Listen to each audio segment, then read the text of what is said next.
Capítulo 17. Fé versus graça.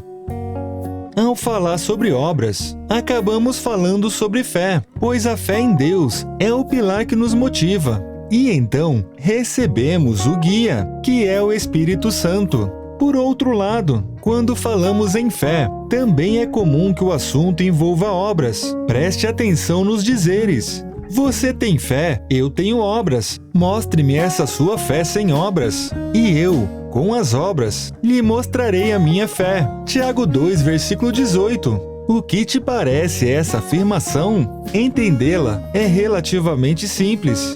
A fé nos faz entender, aceitar e receber a graça. E depois que finalmente nos damos conta da maravilha que nos foi oferecida, é natural que isso resulte em obras, quer seja pela imensa gratidão ou por amor ao próximo. Acredito que a motivação de um cristão vem da combinação desses dois fatores. A fé tende a resultar em obras, e a grandiosidade por trás de cada ato só pode ser mensurada pelo Pai. Só Ele é capaz de medir a fé por detrás de cada obra.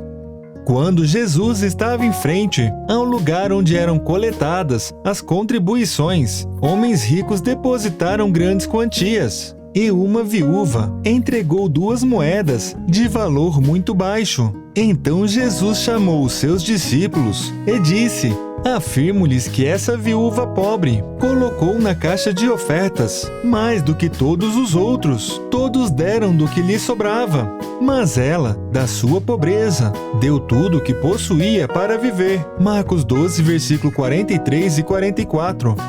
É possível retirar dessa passagem 2 lições maravilhosas. A primeira é a forma com que Deus enxerga valor em nossos atos. A percepção de valor de Cristo é muito diferente da predominante neste mundo. A segunda coisa a ser observada é a de que estamos errando ao vivermos tentando vender a nossa fé. Quem nunca viu pessoas dando porque esperavam receber ainda mais? Ou dizendo coisas do tipo: Deus, me faça prosperar e vou ajudar o próximo. Pare para pensar. Jesus sabia que aquelas 2 moedas eram todo o dinheiro daquela pobre viúva. Da mesma forma, ele sabia todas as necessidades que ela tinha. Talvez precisasse de uma cura ou sonhasse com um novo casamento. E Jesus detinha o poder de declarar todo tipo de bênção na vida daquela mulher, mas não há relato de que tenha feito qualquer coisa por ela. Digo ainda mais, considero muito bom que Cristo não tenha oferecido nada deste mundo para aquela viúva, pois isso me faz pensar que ela recebeu algo muito maior e melhor. Oferecer coisas terrenas seria diminuir aquele belo momento. Lembre-se do que Cristo ensinou. Não acumulem para vocês tesouros na terra, onde a traça e a ferrugem destroem, e onde os ladrões arrombam e furtam. Pois onde estiver o seu tesouro, aí também estará o seu coração. Mateus 6, versículo 19 a 21. Assim, posso afirmar que o verdadeiro fruto da fé é muito melhor do que tudo o que temos disponível durante essa vida.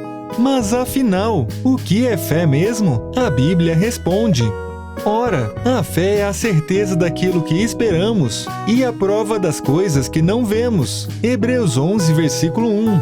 Se a fé é a prova do que não se vê, por que vivemos procurando sinais em tudo? Deus pede fé, mas nós queremos sinais. Deus nos dá a graça, mas nós esperamos por recompensas aqui. Quanto a sinais, lembre-se do que Jesus disse a Tomé: porque viu, você creu? Felizes os que não viram e creram. João 20, versículo 29. Paulo é certeiro ao ensinar: temos sempre confiança e sabemos que, enquanto no corpo, estamos ausentes do Senhor, porque andamos por fé e não pelo que vemos. 2 Coríntios 5, versículos 6 e 7. Então, você nunca viu sinais ou milagres e crê, parabéns! A fé é justamente crer sem ver. Já se você acredita ter recebido algum sinal, não se vanglorie. Talvez isso seja porque falhou em agir ou em ter fé, a ponto de precisar ser socorrido. João nos alertou: Amados, não creem em qualquer espírito, mas examinem os espíritos, para ver se eles procedem de Deus, porque muitos falsos profetas têm saído pelo mundo. 1 João 4, versículo 1. Há muitos que tentam medir a fé ou a espiritualidade com base em sinais e prodígios. Isso não é correto. A nossa fé deve estar enraizada na palavra de Deus. Paulo nos alerta, ainda que um de nós, ou um anjo do céu, pregue um evangelho diferente daquele que pregamos, que seja amaldiçoado. Gálatas 1, versículo 8. Tampouco podemos tentar medir a fé através de conquistas financeiras. Os filhos de Deus tendem a prosperar, mas prosperidade não significa riqueza. Acaso alguém tem dúvidas de que os apóstolos prosperaram? Por outro lado, nunca ouvi relatos de apóstolos que enriqueceram. É claro que estou falando dos apóstolos contidos na Bíblia. E quanto aos profetas, que bens Deus lhes concedia? João Batista, por exemplo, usava uma roupa feita de pelos de camelo e cinto de couro. O seu alimento eram gafanhotos e mel silvestre. Mateus 3, versículo 4.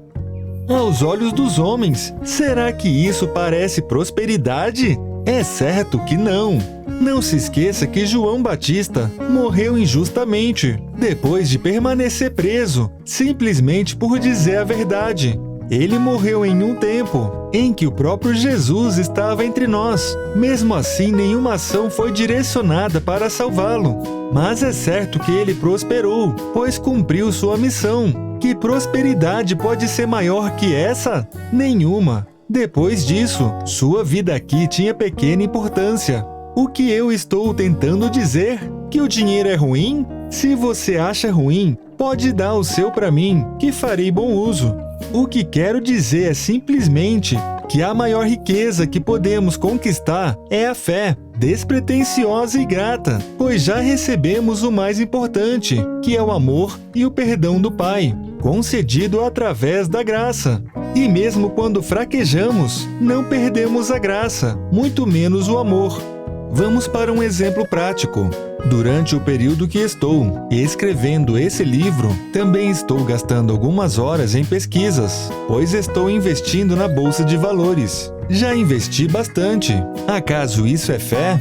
É claro que não. Estou estudando o mercado, pesquisando as condições nas quais o mundo se encontra frente à crise causada pelo coronavírus. Distribuí as minhas ações de forma a tentar diluir riscos. Muita gente sem nenhuma fé está fazendo o mesmo, e pode ser que obtenha um resultado muito melhor.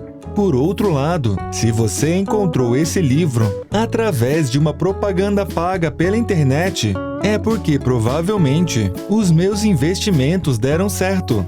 Ou seja, se eu ganhar dinheiro, não vai ser por fruto da minha fé, mas a forma como pretendo investir parte desse possível lucro, isso sim provém da fé.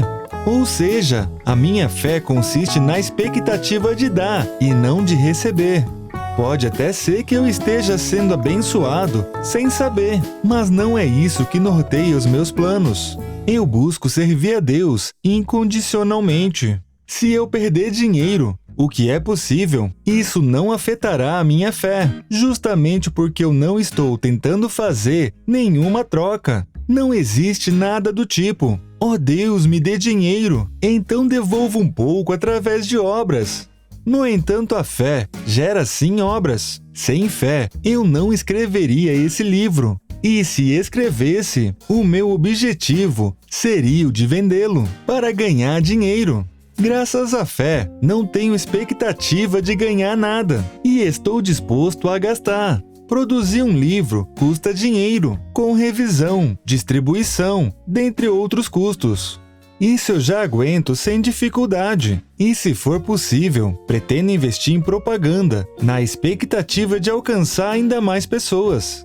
Não estou dizendo que é errado alguém receber por seu trabalho, inclusive em relação a obras dedicadas a Deus. Alguém que se dedica exclusivamente à obra precisa sobreviver. Perceba, o que me motivou a dar o primeiro passo foi a fé.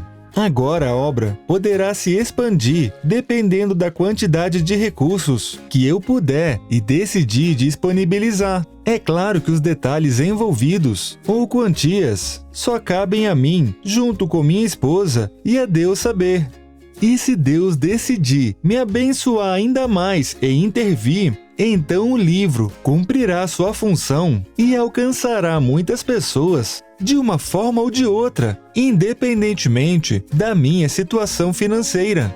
É importante entender que o dinheiro não é ruim, o problema é ser escravo dele. Paulo foi bem direto ao dizer: o amor ao dinheiro é a raiz de todos os males. 1 Timóteo 6, versículo 10. A condenação não está no dinheiro, e sim no amor por ele. Logo depois, o apóstolo complementa: algumas pessoas, por cobiçarem o dinheiro, desviaram-se da fé e se atormentam a si mesmas, com muitos sofrimentos. Você, porém, homem de Deus, fuja de tudo isso e busque a justiça, a piedade, a fé, o amor, a perseverança e a mansidão. 1 Timóteo 6, versículo 10 e 11. Vencer na vida é desimportante frente à possibilidade de vencer o mundo.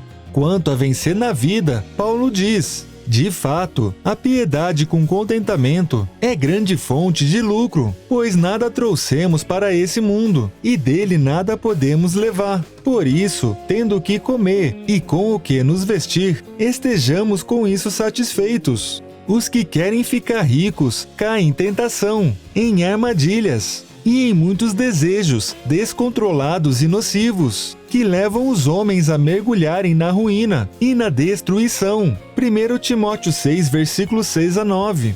Quanto a vencer o mundo, João nos ensinou: o que é nascido de Deus vence o mundo. E esta é a vitória que vence o mundo, a nossa fé. 1 João 5, versículo 4. Não deixe a preocupação te esgotar. Quanto ao comer, beber e vestir, Jesus nos ensina: busquem, pois, em primeiro lugar, o reino de Deus e sua justiça, e todas essas coisas serão acrescentadas a vocês. Portanto, não se preocupem com o amanhã, pois o amanhã trará suas próprias preocupações. Basta a cada dia o seu próprio mal. Mateus 6, versículo 33 e 34.